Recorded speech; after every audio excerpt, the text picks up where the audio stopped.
Good morning. Good morning. It's time to rise and receive. Welcome to your morning send off designed to support you in receiving what you most want by unlearning struggle. So, today we're going to talk about what to do when you don't believe that you can have what you want. So, I'd like you to just settle in and think about what is it that you don't believe you can have. Connect with something you want.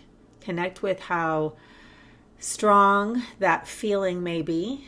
Even though you've been pursuing it deep down, there's that feeling that you don't believe you can have it. And I'll admit this is a little bit of a trick question because the way I phrased it was what to do when you believe you can't have what you want. And as you'll discover today at the Rise and Receive, is we're going to be talking about how when you ask the question, what do I do, that actually fuels the problem. It actually adds fuel to the fire of believing that you can't have what you want. So we're going to do a deep dive into that. And if you don't know me, my name is Sonia Miller. I'm a speaker, coach, and best-selling author, and I am passionate about teaching people the skill set of receiving.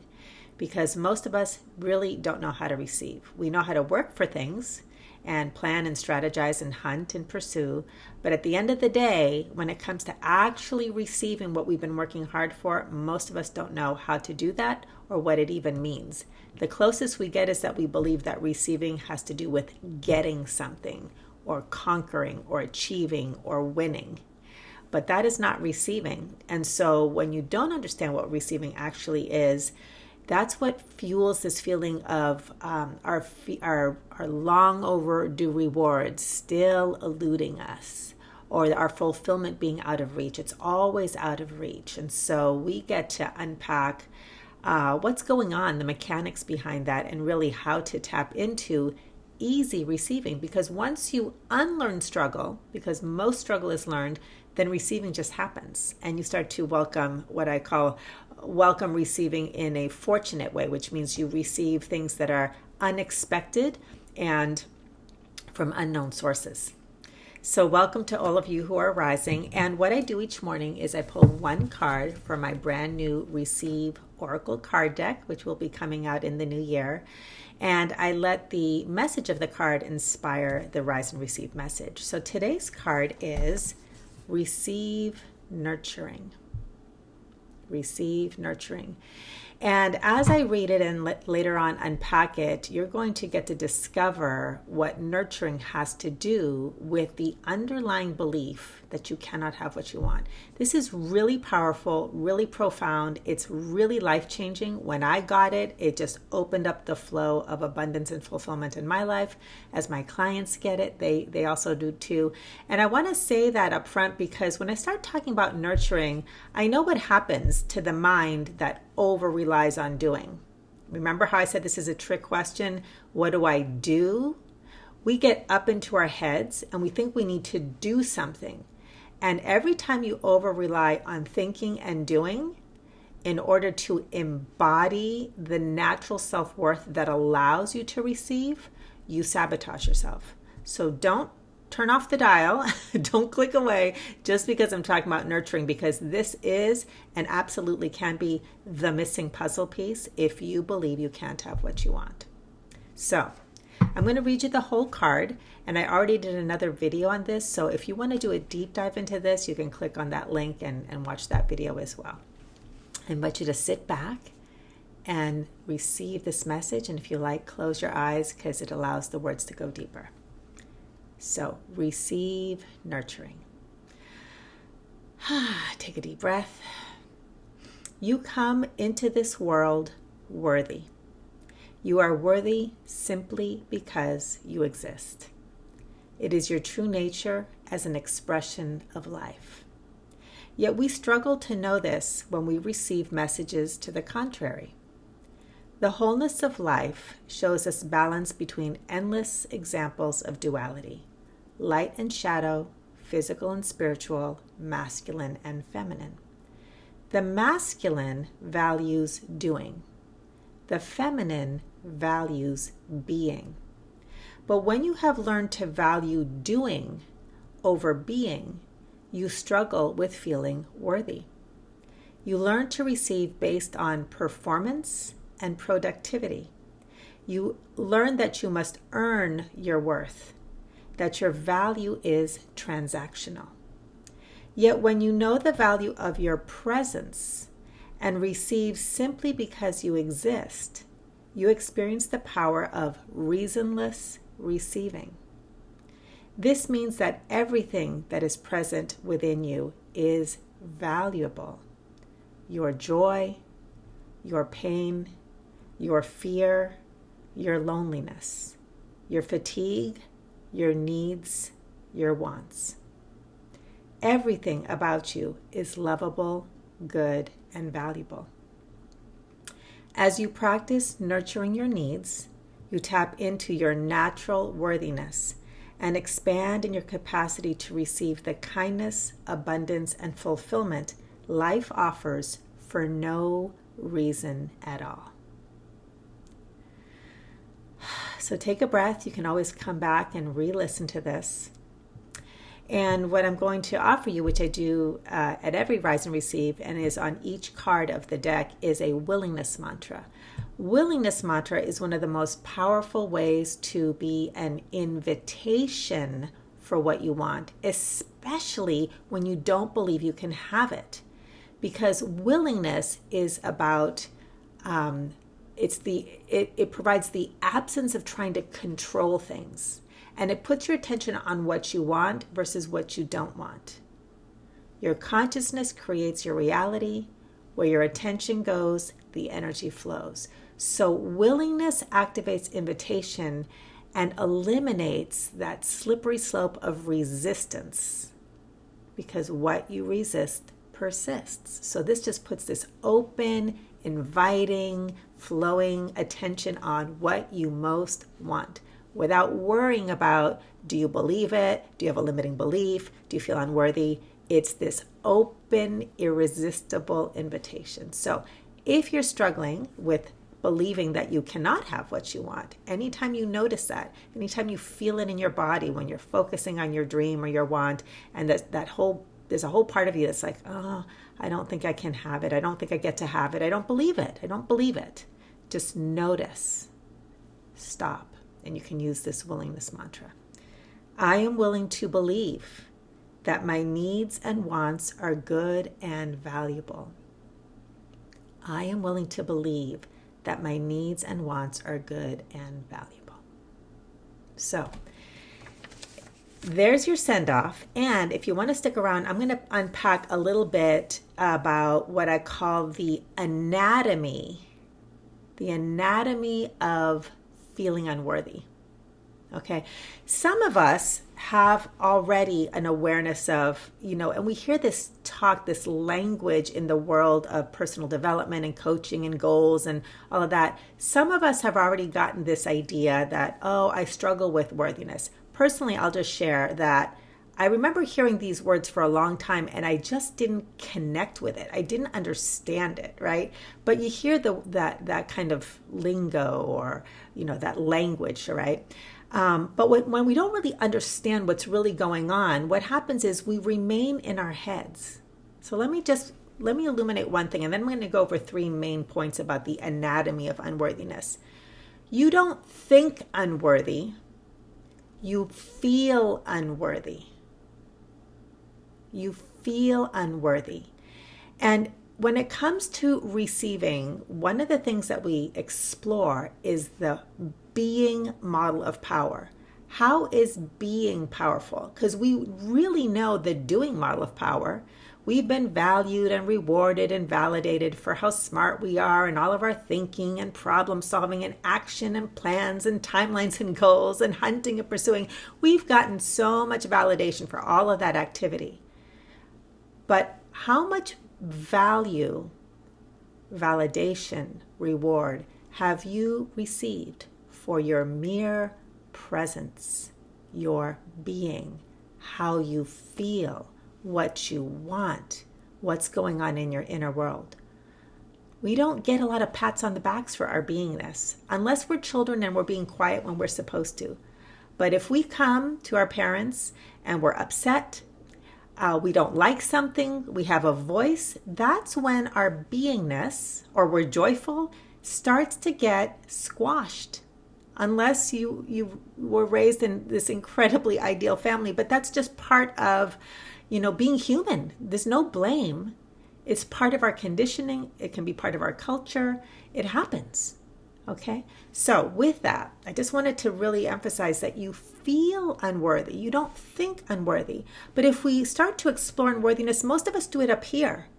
And so nothing can change in the embodiment of our worth. Our worth, our value is in the body. It's a feeling, it's an experience. And receiving is an experience. We feel fulfilled. We don't think fulfilled. Fulfillment isn't an achievement, it's a feeling. So we're literally speaking two languages, head and body. But most of us get lost up here because this is what we've been trained in, and the being model of power, most of us have no idea. We don't know how being could ever be possible. Could ever be powerful and produce concrete, tangible results and manifestations. And yet it's everything. So with that little soapbox speech, I'm going to go into the three points I want to talk about. So the first one is, you must, so what is the root of believing you can't have what you want? What's at the root of that? The first thing is, for you to believe that you can't have what you want, you have to believe that the thing you want is absent, that it doesn't exist. So let me give you an example. For most of us, we don't want air to breathe. We don't go around wanting air to breathe. We don't go around believing we can't have what we want. Because in our entire beingness, in our entire body, we just know that air is here. We breathe. So that feeling of wanting doesn't exist. Most of us, who are able-bodied, or even if we're not, let's say you're in a wheelchair, we don't go around wanting the ground or the pavement to walk upon. We don't go around believing we can't have what we want because the thought and the experience of it being absent doesn't exist for us. So for you to actually believe you can't have what you want, number one, you have to believe that it is absent. That it is absent. Number two, while we may analyze our goals and dreams and want things and, kind of try to problem solve around it when we're struggling with limiting beliefs, yes, we'll think about it. But here's the thing. Number two is you don't think the absence, you feel the absence. You don't think the belief, I can't have what I want. You might. But where it controls you is you feel it. You feel that you can't have what you want. It's deep. It's in your body. It's beneath the analysis of it all. So all of this is about going into the root of this belief. And the root of this belief is in the body. It's in the body, which points to number three. Let's talk about what to do. Okay, that trick question, what to do? Okay, what to do is nothing. How to be to start addressing this root and transforming the belief that you can't have what you want is you be nurturing towards yourself. You be nurturing towards yourself. So what does that mean? Okay. Think about the very first experience you would ever have of wanting something and not receiving it. In other words, wanting something that appears to be absent. This would be your first experiences in physical form on this planet as a baby, okay? You want mommy, she's not in the room, you cry, okay? There's that feeling of absence or separation. You're hungry, you want food, you have to cry. There's the absence of the food until it arrives. And then we go on and on to have more experiences of there's something we want, it's absent, and now that perception of it's not here, occurs. Now, you have extended experiences of something being absent that you want. And then, we can just build on other kinds of conditioning that reinforce that what you want is not okay. There's judgments. I mean, we can have all sorts of experiences, and they're like really, really subtle, but some of them are traumatic. I mean, the whole continuum. But back to the basics of your first experience of perceiving absence of anything and wanting something that you cannot have starts pre-verbal. Okay, before you speak, before you think as an infant. So what is the mechanism that absorbs this experience of wanting something that's absent? It's your nervous system. It's in your body. Okay? And so as we develop and grow, we have opportunities, endless, infinite opportunities of having experiences of having our needs and wants valued and met simply because we exist. As a baby, you're hungry, you cry, you receive simply because you exist. You have a dirty diaper, you cry, you receive simply because you exist. Are you hunting? Are you doing? Are you examining? Are you pursuing? No, you're not earning the things you're receiving. You're receiving simply because you exist. So the way you rewire your nervous system is through nurturing now as a grown adult. And what that means is you start valuing your feelings, your needs, your wants, your preferences, your limits. When you have a feeling in your body, rather than disregarding, checking out, pushing it away by trying to solve the problem so that it will go away, so that the bad feeling will go away, you go, I'm feeling something. There must be a need. There must be a want. There must be something I need to pay attention to. And you show up for yourself. Unconditionally, you show up for yourself. You actually allow yourself to care about how you're feeling rather than ignore it, avoid it, run away from it, check out from it. Whatever you've learned to survive, to cope, to just move in the world, you show up for yourself. And you start to become willing to view your wants and needs as valuable, as good, as lovable, unconditionally, simply because you exist. Every single time you explore that, you become willing to nurture yourself in this way, you learn, you're in a discovery process around self-nurturing, your entire nervous system gets rewired. And you start to expand in becoming the embodiment of self-worth, the embodiment of I receive simply because I exist. I receive attention from myself simply because I exist. I'm available for myself simply because I exist. I am willing to allow myself to feel what I feel simply because I exist, to care. Not because it's a transaction, not because I earned it, not because I did enough or was productive enough or achieved enough. That enough, that word enough, being good enough, that's a clue that you're caught up in transactional value versus innate, natural self-worth. Okay? And why is this embodiment piece so important? Because your consciousness creates your reality. If you want to manifest goals and dreams easily, receive easily, okay, you must experience receiving from yourself physically. When you embody the consciousness of I receive physically right now simply because I exist in my relationship with me, that becomes your consciousness. And in the physical world, you receive physically simply because you exist. Your consciousness creates your reality. Your outer experience will be a reflection of your inner relationship with you. So, I hope that this illuminates something around any belief that you have where you think you don't get to have what you want. And simply become curious about how do I explore nurturing myself instead of believing I have to do more or become more in order to receive what I want. Now, this may be a foreign concept to you. That's okay. The great news is all you need to do is place your attention on this idea through willingness, and you will invite life to provide you the next awarenesses, insights, next steps, whatever you need to move on this journey of reviving the natural self-worth that already exists within you, it will reveal itself. So here's your mantra again. I am willing to believe that my needs and wants are good and valuable. And if you'd like to go deeper with this, you can go check out the other video I did on Receive Nurturing. Check out the other links that I always provide in the description above and below.